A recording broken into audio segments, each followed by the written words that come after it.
ترى عمر الامام فد عمر قصير، يعني 25 سنة، نبه لي، يعني في ريعان الشباب، يعني ما تركوا لمجال للحياة، في ريعان الشباب.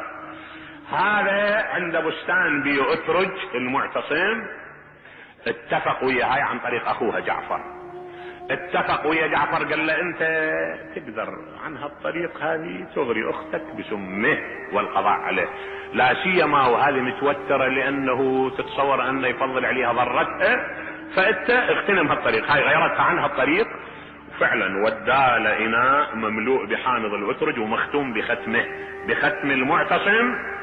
قال له ابعت الها ومرها، الامام صائم، مرها ان تعطيه منه ساعة الافطار.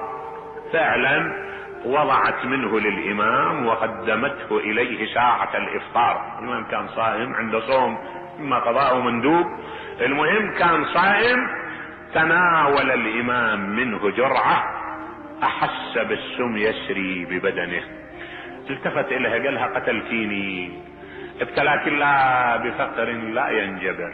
وفعلا افتقرت، شالوها لابوها مع الحريم في القصر عند المعتصم، وماتت شر ميتة هي واخوها.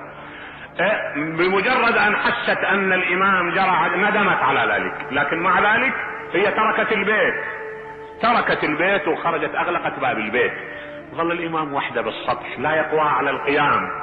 عالج الموت وحده، مرت عليه 3 ايام وهو على السطح يمد يمينا ويقبض شمالا، الى ان فاضت روحه الطاهرة، نازع الموت وحده. من بعد 3 ايام اجوا فتحوا باب الدار واخرجوه وين؟ اخرجوه الى مقابر قريش، اجريت له الترتيبات واخرج الى مقابر قريش، دفن بالقبر مما يلي قبر جده الامام موسى بن جعفر سلام الله عليه، دفنوه في مقابر قريش.